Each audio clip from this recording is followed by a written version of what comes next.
네, 안녕하세요. 도시화경제 송승현입니다. 오늘은 정부의 무순위 청약 개편 소식 그리고 그에 대한 영향에 대해서 한번 알아볼 텐데요.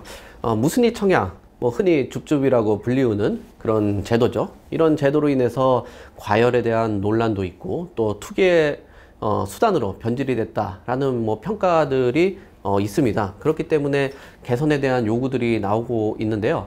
과연 이 개편이 내 집 마련과 또는 투자 시장에 어떤 변화를 가져올지에 대해서 한번 살펴보도록 하겠습니다. 자, 무순위 청약은 본 청약에서 미계약된 물량을 가지고 다시 공급을 하는 그런 절차인데요.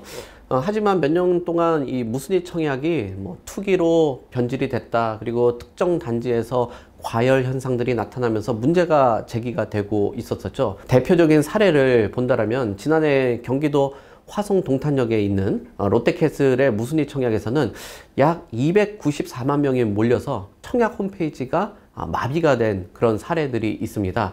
과거에는 무순위 청약은 실수요자 중심으로 형성이 됐고 참여를 할 수 있었던 그런 제도였지만 시장이 침체가 되고 또 미분양이 증가가 되면서 2023년도에는 지역과 또는 주택 소유 여부에 관계가 없이 누구나 참여할 수 있도록 완화를 했습니다. 그러나 이번 개편으로 다시 무주택 실수요자 중심으로 돌아갈 그럴 가능성이 커졌다라고 봐야 될 것 같습니다. 자, 이번 개편의 주요 내용들을 한번 살펴보면은 크게 세 가지 정도로 나눠볼 수 있는데요. 첫 번째는 무주택자 중심으로 개편이 될 가능성이 큰 거죠. 앞으로 무순위 청약에 참여를 하려고 한다면 세대주뿐만 아니라 세대원도 무주택자야 하고요. 그리고 주택 소유 여부뿐만 아니라 해당 지역 거주 요건도 포함될 가능성이 높습니다. 자, 두 번째는 지역별 차등 적용될 가능성도 열려 있다라는 건데요. 서울권과 수도권 중심으로 개편을 진행을 하고, 그리고 지방은 유연한 기준을 토대로 적용하는 방식에 대해서도 필요할 수 있다라는 의견들이 나오고 있습니다. 미분양 물량들이 여전히 많은 지방 같은 경우에는 경쟁률이라든지 조건 등 이런 부분들을 따져서 유주택자도 참여할 수 있도록 할 가능성도 충분히 열려 있다라고 볼 수 있을 것 같고요. 세 번째는 공공주택과 민간주택의 차별화 부분인데요. 공공주택 같은 경우는 현재도 무주택자만 무순위로 참여할 수 있어서 큰 변화는 없지 않을까, 이렇게 큰 틀에서 볼 수 있을 것 같습니다. 그러면 투자자와 실수요자들에게 어떤 영향들이 있을 수 있냐라고 봐야 되겠죠. 자, 투자자 측면에서 본다라면은 무순위 청약이 무주택 실수요자 중심으로 흘러간다라게 된다라면은 투자 목적으로 청약에 도전했던 분들, 이런 유주택자들에게는 기회가 상당히 줄어들 수 있다라고 볼 수 있겠죠. 다만 지역별로는 유연한 기준을 적용될 수 있기 때문에 지방의 미분양 물량에 투자를 하시는 그런 경향들도 나타날 수 있기 때문에 때로는 지방의 특정 지역은 기회의 장이 될 수 있다라고 봐야 될 것 같고요. 내 집 마련할 수 있는 측면에서 본다라면 무주택자 중심으로 개편이 되게 된다면 실수요자들에게는 더 많은 기회가 제공될 가능성이 있다라는 거죠. 특히 서울이나 인기 지역의 청약 경쟁률이 다소 완화될 가능성들이 있고요. 또 공급 물량이 충분치 않는 지역이라면 여전히 높은 경쟁률이 나타날 수 있습니다. 그래서 공급 물량들이 부족한 지역들의 실수요자들이 이런 매입을 하게 된다면 조금 향후에 어떤 기대감들을 가져올 수 있는 그런 흐름이 나타날 수 있다라고 봐야 될 것 같죠.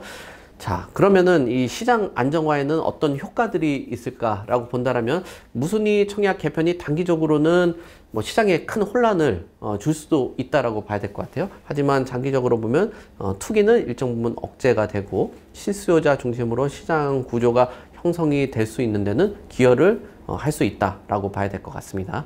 자, 결론적으로 본다라면은 정부는 무순위 청약에 대한 그 개편을 통해서 투기를 좀 억제를 하고 실수요자 중심으로 부동산 시장을 구축을 하려고 하는 그 의도가 좀 담겨져 있다라고 봐야 되겠죠. 하지만 시장이 침체되고 이런 국면에서 과도한 규제는 지방의 이런 미분양 문제를 심화시킬 수 있다라는 가능성도 충분히 열려 있습니다. 따라서 지역별로 특성을 고려한 제도 운영이 나올 가능성이 충분히 있다라고 봐야 될 것 같죠. 그래서 내 집 마련을 계획하고 계신 분들 같은 경우는 자신의 무주택자 여부 그리고 청약 요건들을 꼼꼼히 따져서 전략들을 세우면 좋을 것 같고요. 특히나 인기 지역에는 기회를 선점할 수 있는 기회가 열렸기 때문에 준비를 하셔야 될 것 같습니다.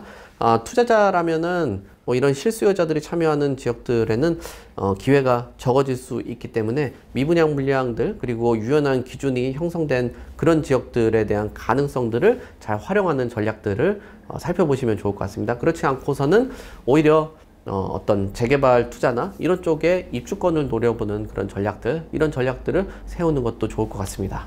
자, 무순위 청약 그리고 부동산 투자에 대해서 조금 더 궁금한 점들이 있다라고 하면은 저희하고 상담을 통해서 기회를 마련을 해보고 또 전략들을 세우셨으면 좋겠습니다. 하단에 나와 있는 전화번호로 연락을 주시게 된다라면은 친절히 안내 도와드릴 수 있도록 하겠습니다.